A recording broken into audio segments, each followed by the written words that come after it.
Welcome to our show. Today I'm excited to introduce our friend Mr. Adeb Al Zanoon to tell us about his journey to the homeland. His homeland. Welcome to our show. Thank you. Thank you for having me. It is an excitement, and I see you are so happy to tell us, or to be with us at least. Tell us about your trip. It was a dream actually to have that trip because it was very special. The initial intent was to go and visit my parents, my dad and mom, who live in Jordan, and that's because after the invasion of Kuwait, they had no place to stay except in Jordan. And of course, my mother is a refugee from 1948. My dad is from Gaza. So my intent was to go and visit my parents in Jordan, and my dream was to take a couple of days, since that's the closest spot to Palestine, my homeland, is to cross over. And I was hoping and wishing and praying every time that I would not be stopped and prevented from going into, because the Israelis sometimes, like they did to my daughter, they held her for 5 hours, questions and answers, even though she had never been there. She was only 20 years old. So my dream was to go into Palestine, visit the historic places in Jerusalem, and I ended up seeing Haifa, Jerusalem, Jericho, Ariha, then Nablus, and then back to Jerusalem. So it was really beyond and above what I expected that I can achieve in this time. So those were the two things, the major things, is to see my parents, that's one, and the second was to go and visit my homeland, Palestine, who I have never seen before in my life. You're born outside Palestine. Yes, I was born in Kuwait, and came and got my education here in the U.S. Went back to Kuwait, and because of the Iraqi invasion of Kuwait, I ended up back in the United States. Never had the chance or the proper documents or passport and nationality, like a U.S. citizen, to be able to travel freely. And this was my opportunity and a long-awaited trip. And thank God it happened, and it was very pleasant. Let's remind our viewers what year your parents left Palestine. My mother left Jaffa and Asqalan, which is called now Ashkelon, in 1948, just prior to 1948, when Israel became a country. Her family was ethnically cleansed, actually, from Ashkelon. They ended up putting 11,000 of the families of Ashkelon into buses, and they became refugees in Gaza. Mm-hmm. The year that my father left Gaza was in 1960, when he got a job in Kuwait, which was before 1967, when Israel took over the West Bank and the Gaza Strip. So he left before that time, and since then he has been working in Kuwait, and because of his political views, he was prevented from going back to Gaza. So we lived all our life in Kuwait, and from Kuwait, after the problem, I came back to the States, and Palestine was never in my sight. I hear about it, I read the news, I listen to my friends, they talk how beautiful it is, how wonderful it is, and I never seen it. So this was really an exciting moment for me. It was 67 years ago. Well, 53 for me, because I'm 50 years old, but yes, it is from 1948. It is now what we call the Nakba, which is the catastrophe of the Palestinians, who were 850,000 who were evicted from their homes, and they became refugees in all over the world. Some of them in the West Bank, some of them in Lebanon, some of them in Syria. In Syria. Yeah. So since that time, which was before I was born, this is my mother's era and my dad's era, yeah, this is the catastrophe, and it happens this year is year 67, and when the rest of Palestine was taken over, that was in 1967. Mm-hmm. Coincidentally, that it's 48 years ago. Mm-hmm. So 1948, Mm-hmm. Mm-hmm. 67 years ago, and now it is the 1967 land that were taken. It has been now 48 years since that. I'm so happy to hear that, and I'm happy for you. I'm happy to hear that because I am one of those people who left Palestine. I was 6 years old when I left Palestine, 1948 at that time. Wow. So happy for you to go that trip and see what you have seen and what you will tell us about. How did you find that atmosphere in general? I expected the worst. Mm-hmm. From historically speaking, and what happened to my daughter, which she was only 21, I think, when she went there, and the type of questions that she would ask, why you're going, Mm-hmm. and you know, one after the other asking her, one of the officers, Israeli officers, asking her the same questions. I thought I'm going to go through that dilemma, Mm-hmm. experience.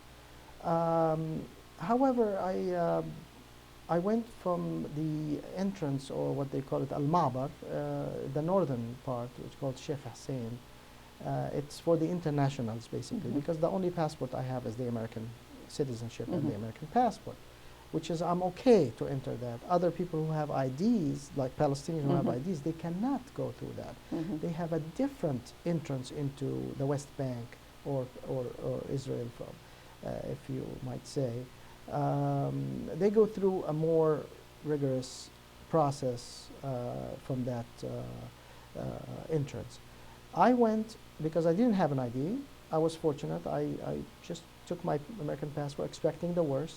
The worst they can do to me is interrogation, asking me, because I am an activist for human rights and I do voice my concern. I do criticize the government of Israel and their policies towards the Palestinians.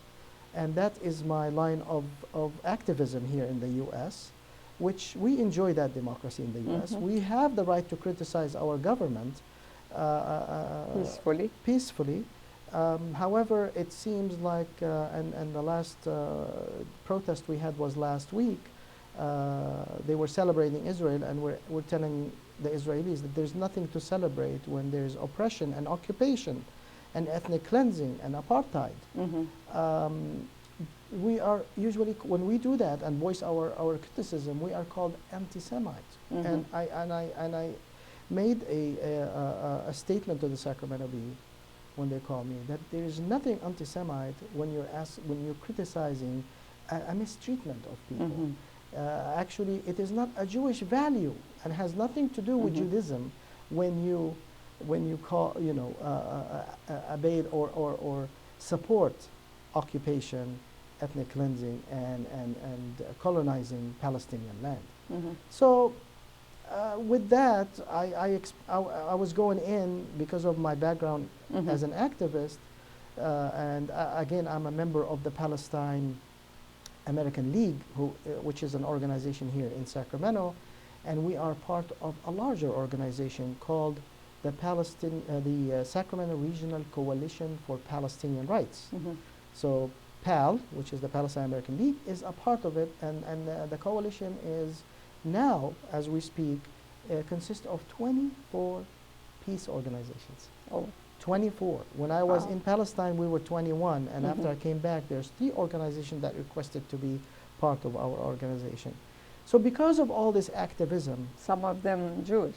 yes, we have Jewish Voice for Peace, we have Veterans for Peace, we have the Palestine American League, as I mentioned, the American Muslim for Peace, we have the Sabil, which is a Christian organization. Mm-hmm. So anyone, without regard of Mm-hmm. religion, if you are thinking about equality and human Yes. rights, Yes. those are our members that believe in a peaceful criticism or peaceful actions to bring about and educate and expand that knowledge to the American public Yes. that there is injustice going on the Palestinians. And if there's any other injustice in the world, we also support injustices. And it's not exclusive to Palestine per se. We participate and we join and we leverage through other organizations. Mm. So because of that, again, that activism, I did have a fear Mm-hmm. and an anxiety going into the checkpoint, the Israeli checkpoint, whether they're going to let me in or not. To my surprise, I mean, I did notice that all that fear was gone. I did notice that I was collective for some reason or another. Whether my parents were very happy with me that day or not, Mm-hmm. they say always that You were know, lucky. if your mom loves you that much and she cares about you, You things are will going be better. to meet them. Yes, and it would be Okay. better. So I contribute this to that. My mother was praying for me, Mm-hmm. and it took me only 5 minutes. Wow. I mean that's what happened. The truth is what happened. I'm not gonna say otherwise. I went in. I was very collective, straightforward. I got some questions about my grandfather. Who's your father? Who's this? Who's that?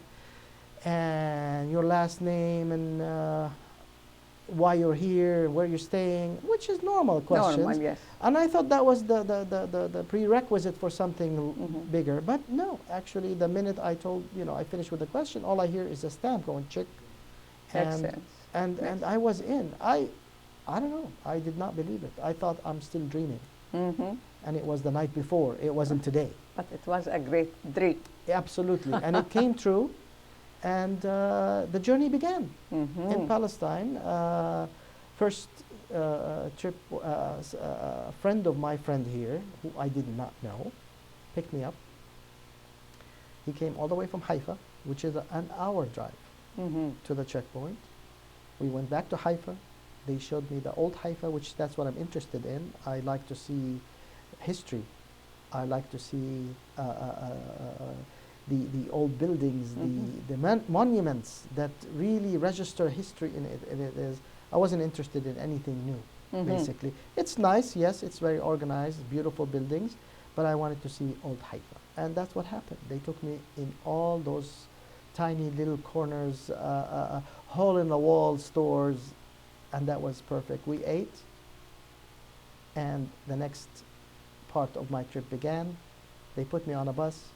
The bus was headed to Jerusalem, 2 hours on a transportation bus, saw some cities along the way, and I ended up in my next stop, which was the city of Jerusalem. Where did you meet your dad and mom? My first trip was going to Jordan. So the plane took off from San Francisco, Istanbul. We spent some good time with Istanbul. I had a friend of mine there too. From Istanbul to Amman, Jordan, and this is where I spent a week with my parents before I made the move going into Palestine. That's wonderful. I'm really happy for you, and would like to know more about it. And it's excitement. It is really excitement. Have you seen did you find what you were dreaming about real? Yes, of course. Actually, like I said, it was beyond, above and beyond my expectations. Okay, and I have a lot to tell you about. That's what we will hear after the break. Okay. We'll have a break and we'll be back soon.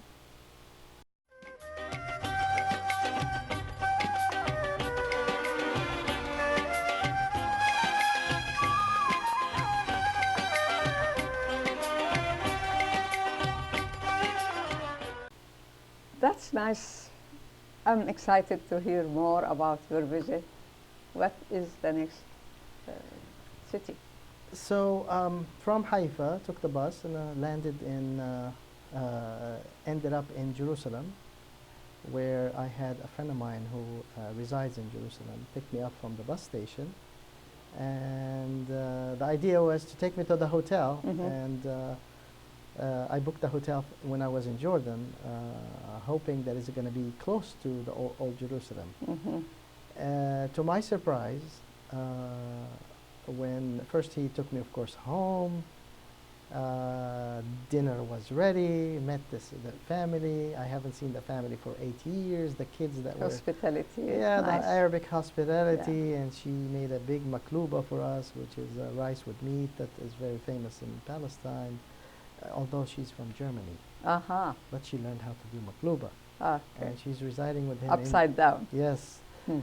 Residing with him in Jerusalem to make sure that the kids have their identity cards, and so it's a struggle, even though they were making good living here.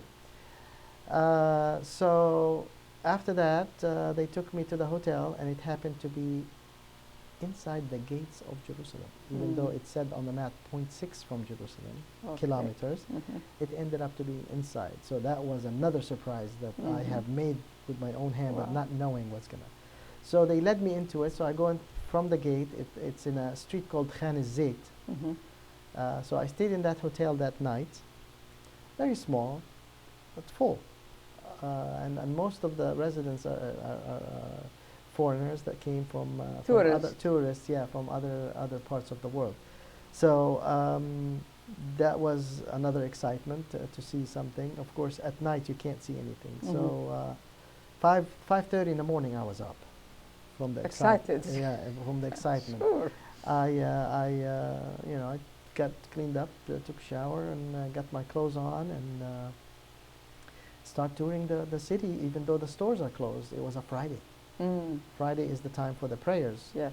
So the stores open up a little bit late, I was told. But that did not really stop me. I took my phone, camera, walked around, reached the church of the Sepulchre, and then I walked further, and I found the Mosque of Omar and all the other small churches around, and the stores. I started taking pictures as if, it's again part of the dream that came true.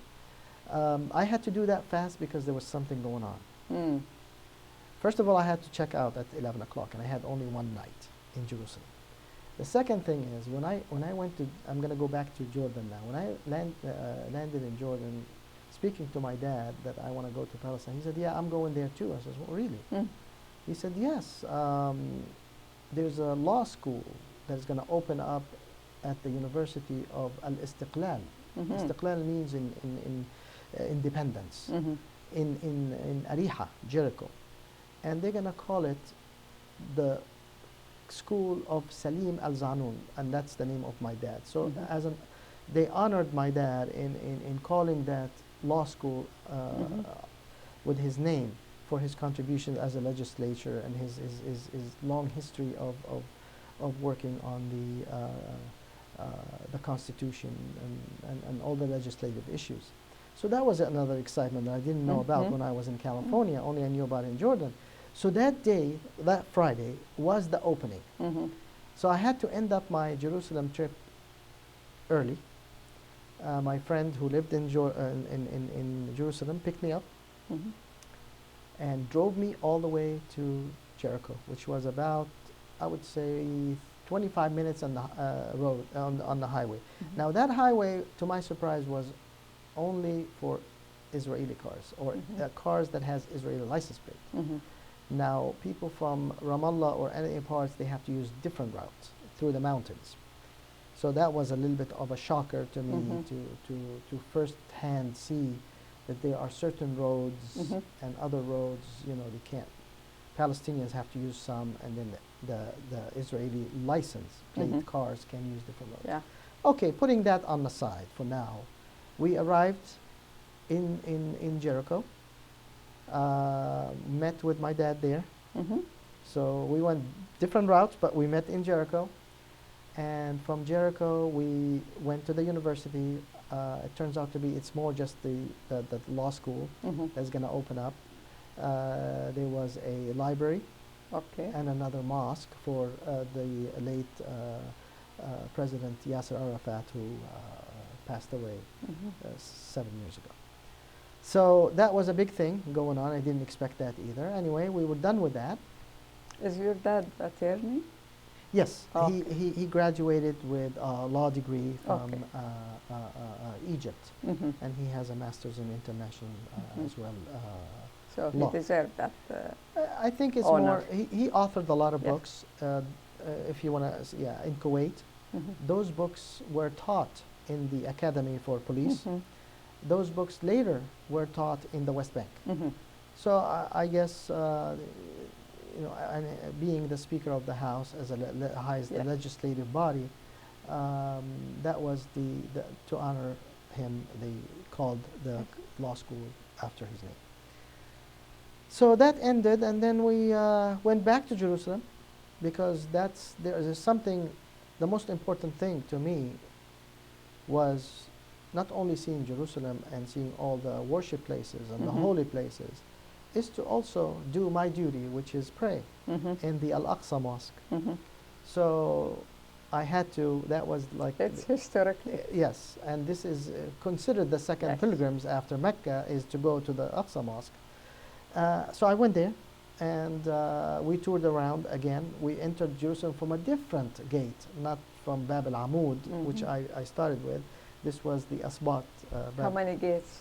I think there are, I don't know, and this is bad that I'm a Palestinian.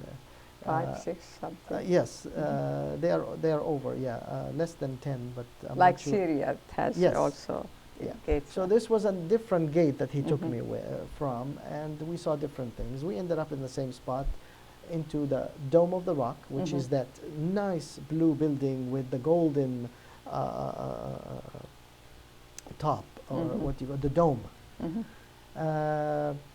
After seeing that, some parts are under construction, but there was a visitor from Japan at that time when I entered. We will show a picture for the viewers. Yes, absolutely. Sure. I think I took almost 1,200 pictures on this trip. Yes. Between Jordan and Palestine, or in the 4 days I spent in Palestine. So we ended up in the Al-Aqsa Mosque. I did pray, and I had a list of people that asked me to do dua or supplication on their behalf. So that was done, and my friend took me back to Ramallah to meet again with my father in Ramallah after that. And this was the third now part of my trip. After finishing with Jerusalem, that concluded the Jerusalem trip. However, something happened when we were going back to Jerusalem that I did not even expect. As an activist and someone who participated and led some of the protests here in Sacramento for human rights, as we were approaching from Jericho, as we were approaching Jerusalem, my friend saw a bunch of people standing on the road with signs. So he said, those must be the same people that you hang around in the U.S. And I looked, and yes, there was a protest and a demonstration going on in Jerusalem. So I told him, please stop. So he stopped, and I walked to them, said hello, and I see from the sign says, stop the occupation, no to taking over Palestinian homes. So I talked to a lady, and she said, yes, I am a Jew. I disagree with my government. What is it doing? We are an organization here that we are advocating for the rights of the Palestinians, and we disagree with what's happening to them. So that was like, whoa, I never imagined. Yes, surprise. Imagine that, you know, going all that distance from San Francisco, doing all that work in the U.S. and go to Jerusalem to talk to someone, Jewish and Palestinian. Yes. Muslim and Christian, all together coming to... And Jews. And Jews. That's the first lady I talked to. She was Jewish. And they are really in disagreement with what's happening to the Palestinians in East Jerusalem. So we exchanged information. I told her about our organization here, told her about the Palestine American League, I told her about the coalition, how many organizations we have, and that basically this is what we do. And it looks like we are in the same boat, because it boils down to human rights. Yes. When it boils down to peace, equality, this is what all human races should do. So that was really off the script, if anything. Yes. I did not plan for it. I just found it. We took pictures together, and we said goodbye, and some of them became friends with me on Facebook. So that was something interesting that happened, adds to the excitement of the whole trip. It's more worth it. Yes. By all means. Yeah, I wanted to mention that before going back to Ramallah. Mm-hmm. In Ramallah, of course, it was meeting people. Mm-hmm. People, some of them who I knew here, some of them who I knew through Facebook. A face came to Social the name. media Yes. put people together easily. Right. So that was exciting. I met a couple of people in the hotel and then others outside. And I had a visit from my friend Basim Tamimi from Nabi Saleh, which was very nice. I couldn't go to Bethlehem. So he said, I'll come and see you. So he came and saw me at the hotel, and besides some other family members that working in Ramallah for a non-government organization, Mm-hmm. she came also to visit me in the hotel. So that was, I haven't seen her for over 25 years. Mm-hmm. So that was another excitement that I didn't expect, that I'm going to meet with my family members that work in Ramallah.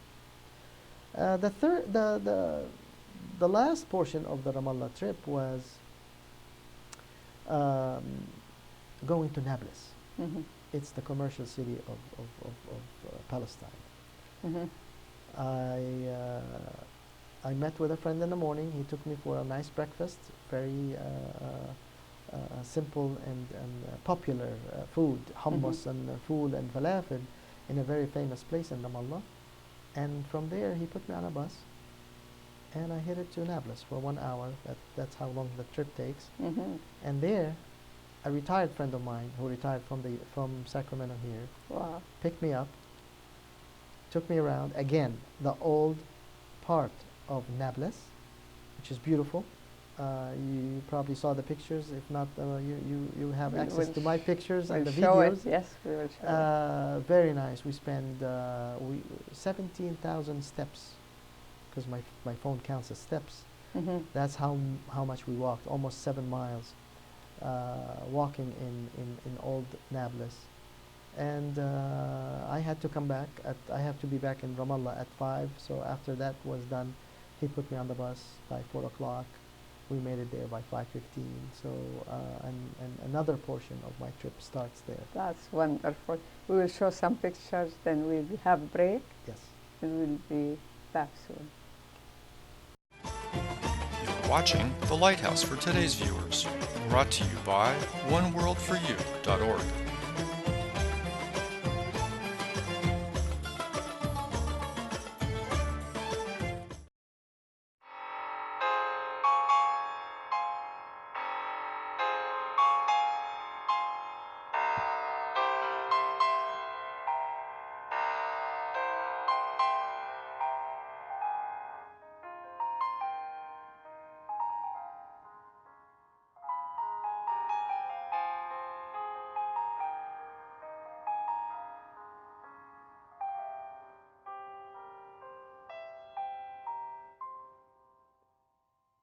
موطني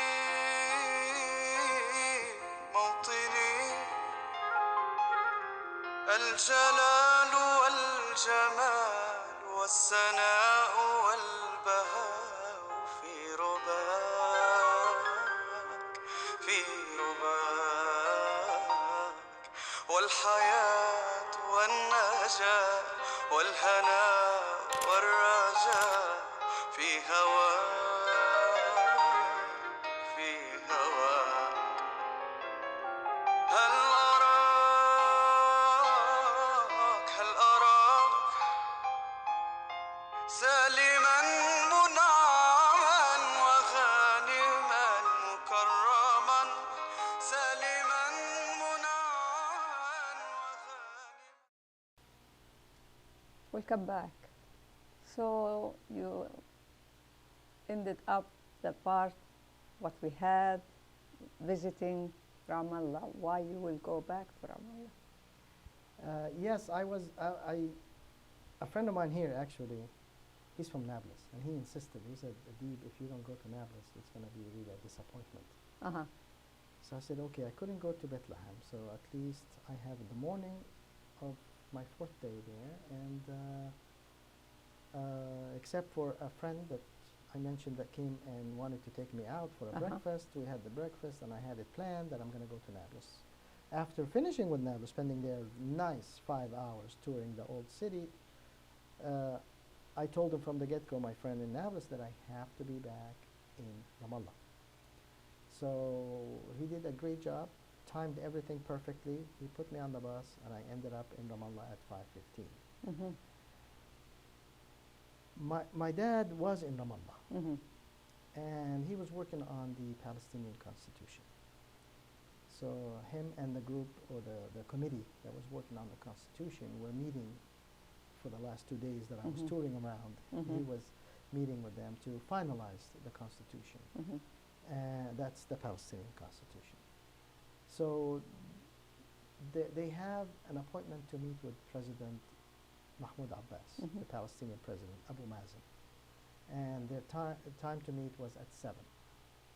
So I had to be back to be ready to get dressed, Mm-hmm. clean up, and put the proper clothing Mhm. on, and be there at 7 o'clock to join my dad. And that was another thing that I did not, something that was not planned at all. I found myself walking with my dad, meeting with President Mahmoud Abbas for the first time since 30 plus years. Last time I remember seeing him was a trip to Kuwait when I was in Kuwait.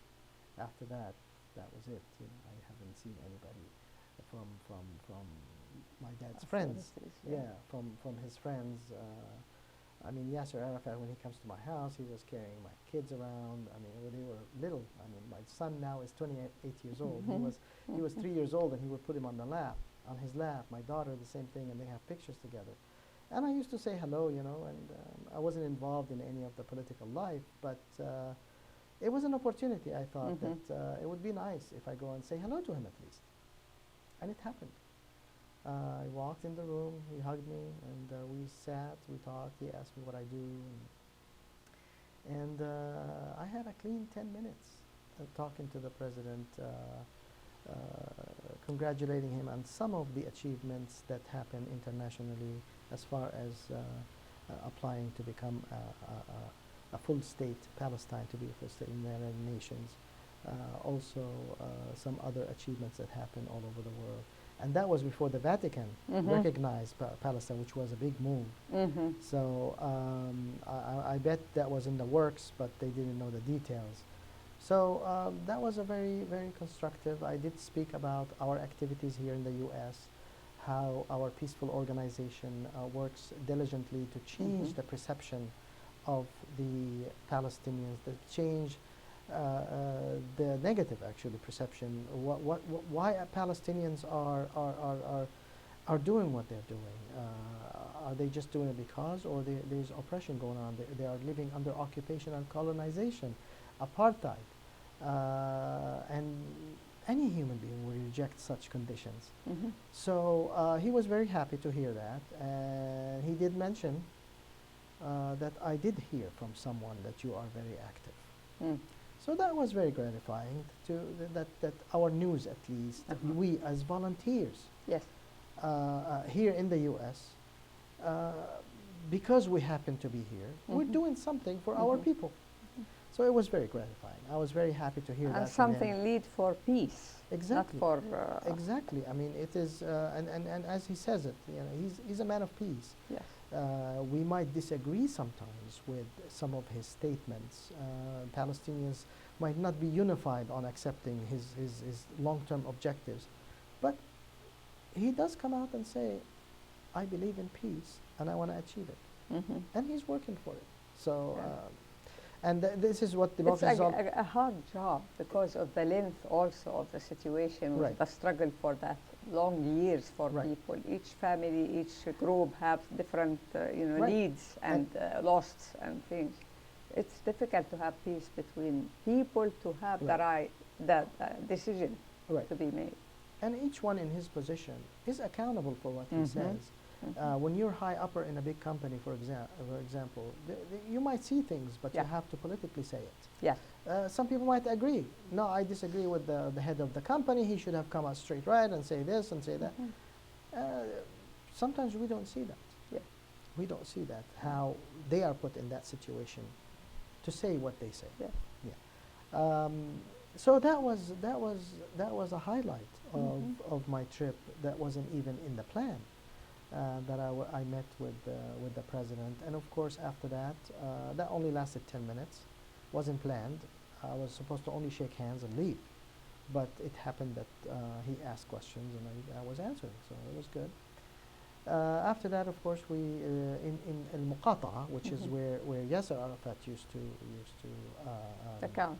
the county, yes. There sits the grave for Yasser Arafat's. So I went there and I did what every person would do.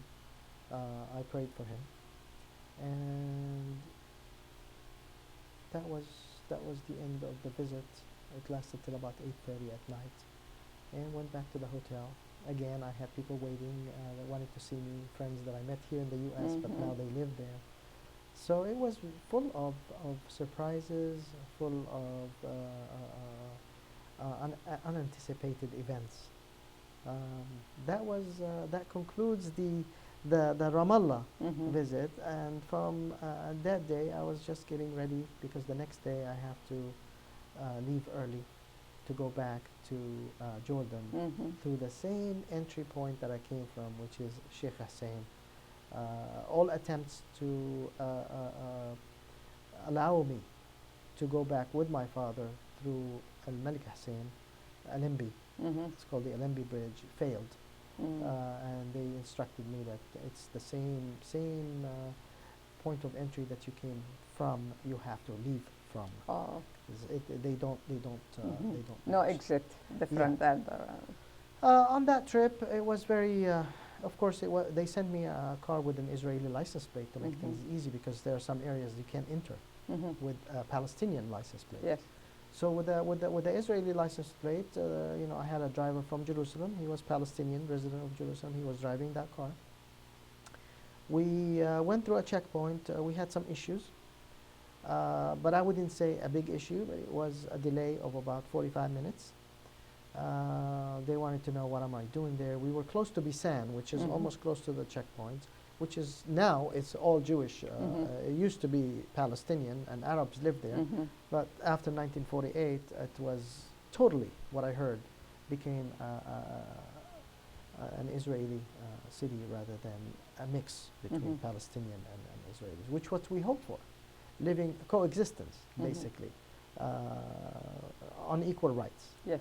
And that's what came to my mind. Anyway, the checkpoint took 45 minutes. Of course, they tell you to step away from the car. They bring the dogs. Dogs have to sniff it. Then they put some kind of a detector, I think, to measure the pollution, I think, in case there's something in the car. I felt a little bit intimidated, but routine. From what I heard, even though it's the first time being there, it's not like I got accustomed to, but I heard those stories. So it wasn't a big surprise, but it says, wow, it's happening to me. Okay, let them search on me, but there's nothing. They searched my luggage. You got the taste of their life. Yeah, they searched my luggage, routine, that's fine. And then finally, they insisted on opening a glove compartment, which was not locked, but it was broken, so it was secured with a screwdriver, with a screw, and there was no screwdriver. So it took them a long time, and they insisted on opening. Well, they opened it, finally they found paper, and they let us go. So that was my Small it's nothing to mention, but that's what happened. But other than that, I mean, the time that I went, I was lucky. This week there was some trouble in Jerusalem. There was a kid that was shot by a rubber bullet near his eye. There were some the Palestinian guy who ran into a couple of soldiers. There are some closures. So I think, again, the time that I went in, I did not see any of that. And I did not really You were witness. protected. Somehow, Somehow. I was lucky. Yes. Everything went smooth. even if I arranged for Yeah. this trip to be that, with You, all the no, you events, cannot arrange there is that. no way I No. could have arranged it. Everything happened so smoothly. Yeah. Not to mention the checkpoint, the last checkpoint, but that Mhm. was nothing basically compared to what other people. It's normal Yes. in this To situation. me, it did not sound like any. I was expecting Yeah. more. I was You have expecting occupied area. What do you exactly, expect? You know? exactly. There's the Yeah. Palestinian areas surrounded by checkpoints. From Mhm. one spot to the other, you have to go through checkpoint. I did go through checkpoints, but because of the car that was Israeli license plate, Mhm. the person knows how to, just Mhm. make his way. It's eye contact basically. Yeah. Nothing that. Nothing major. Nothing to major. Be The last mentioned. one, only the one that they picked on the passport, even though it was American. But when they see an Mhm. Arab name, it becomes an issue. It's 99% you have to be checked. Yeah. Because you're entering a Jewish area, even though I have nothing against. Yeah. you It's know, normal. I mean, It's yeah, normal Jewish. with the situation. Right. Yes.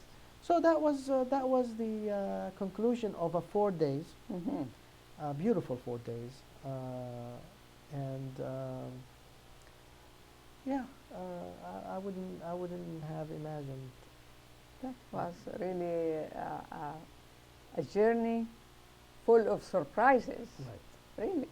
If Exactly. you, as you mentioned, if you plan it, it will not work with you this way. Exactly. You were lucky by all means. And for sure, your dad and mom love cover you and protect you maybe. I think that was a protection, a divine protection, in addition to the parents' happiness or, Mhm. Mhm. content Yes. with me. Otherwise, I don't think this trip would have been that fun, that smooth.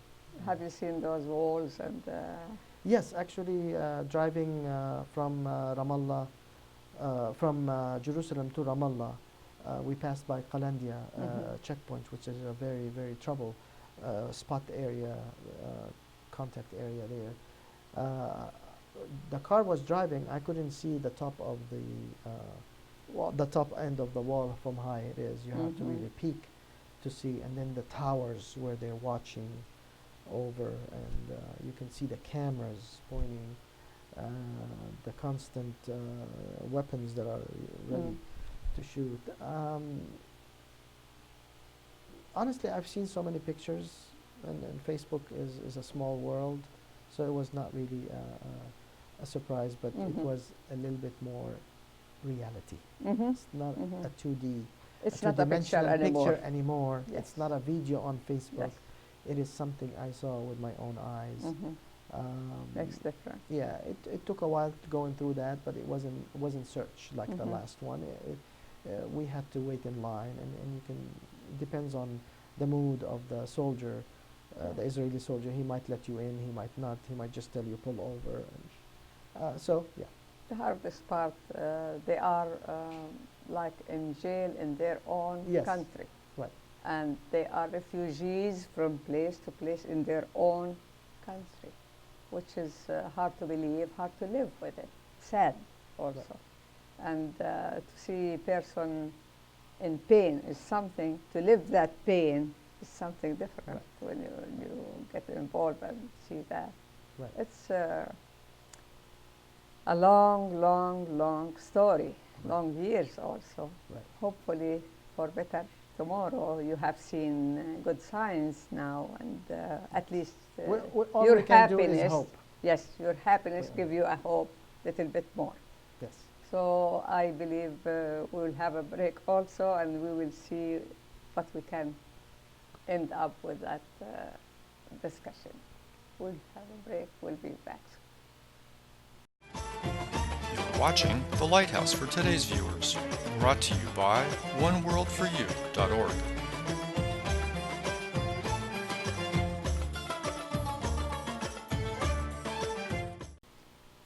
So, since you went to that area, to the Middle East, with the time of a lot of things, hot things happening in that area, you visited occupied Palestine, visited Israel side, you visited Jordan, what is the atmosphere now around that area belong to what we hear in the news?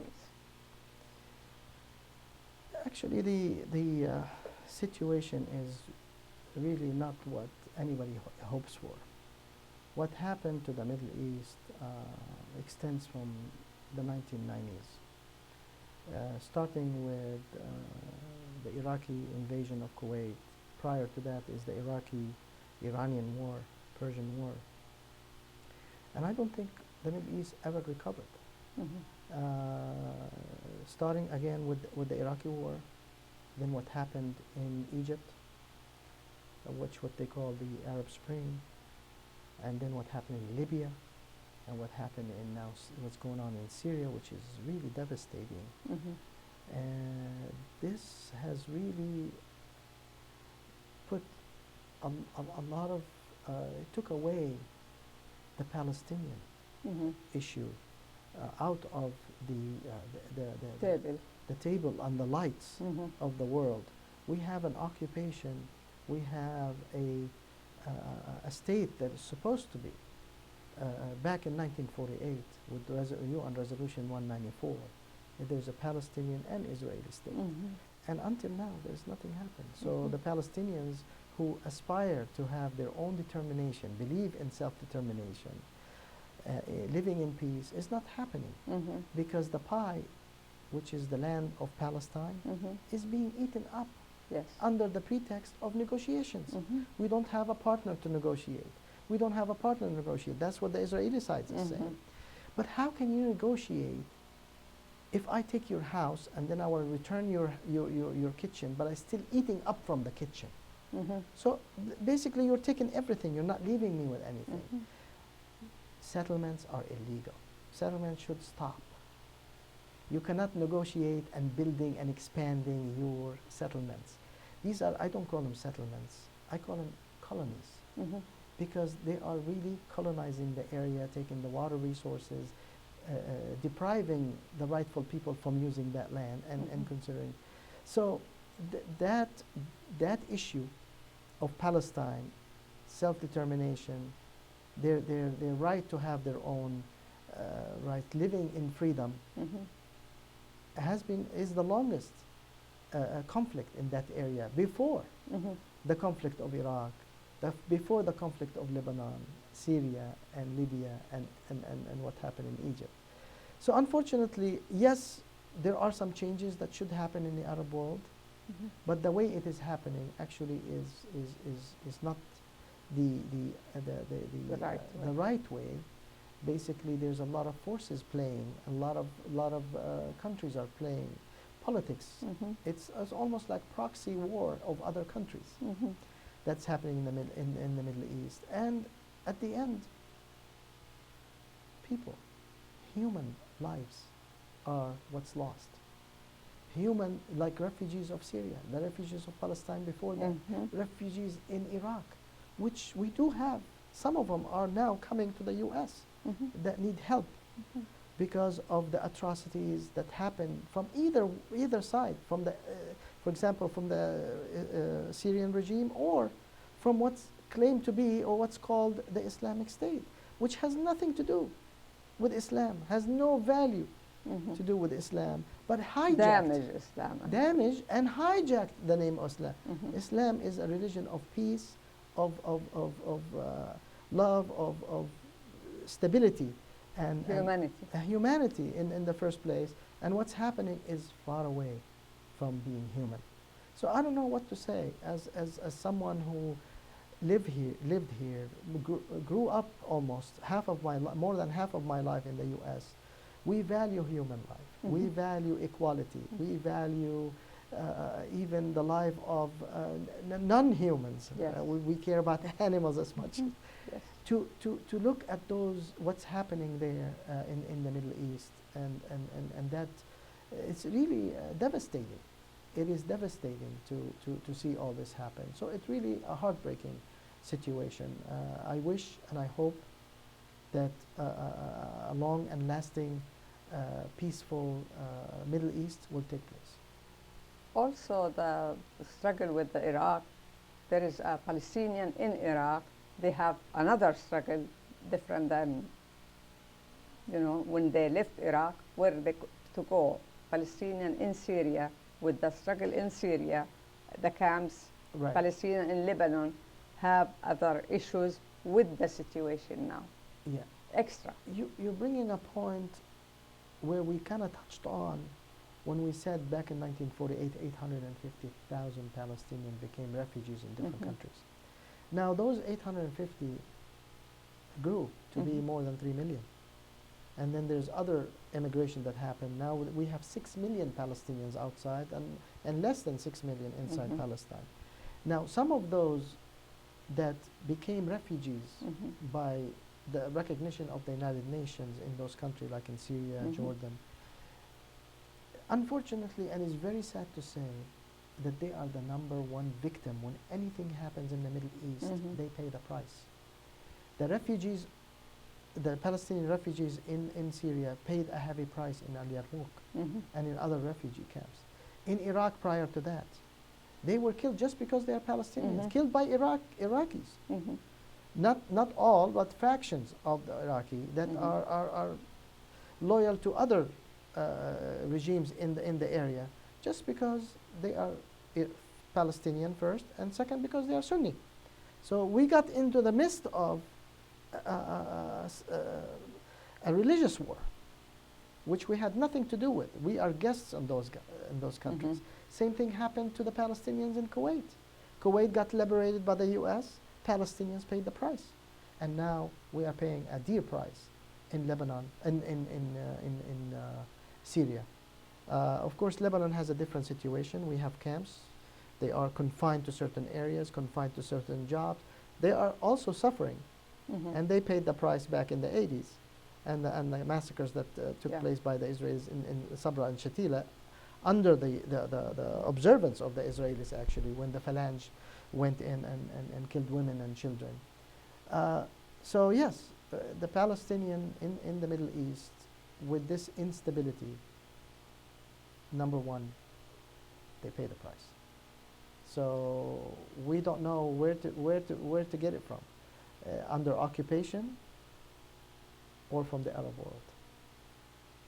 So, but we all hope that there will be a solution, and they will enjoy at some point the equality, fairness, and peace.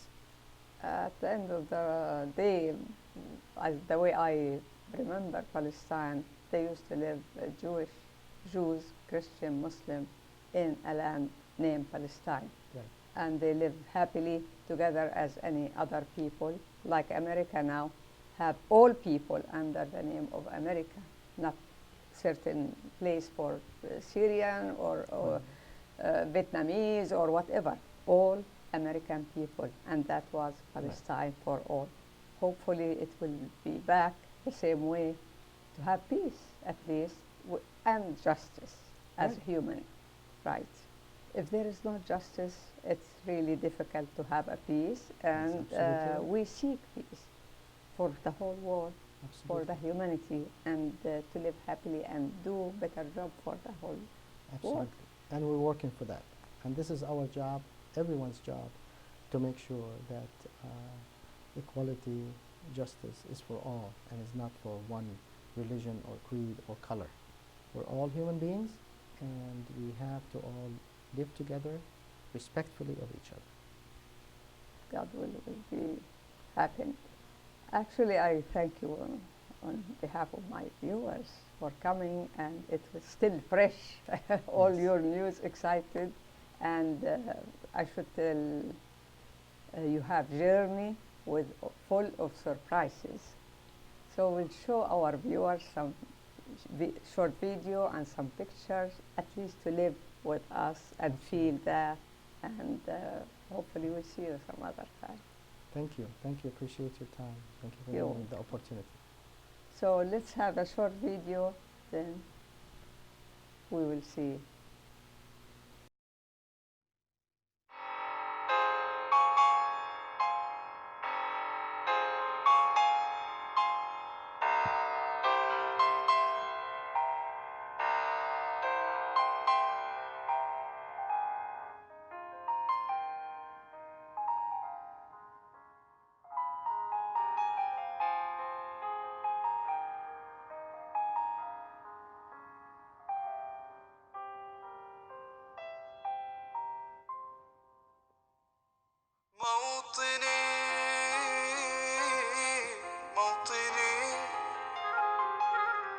الجلال والجمال والسناء والبهاء في رباك، في رباك، والحياة والنجاة والهناء والرجاء في هواك، في هواك.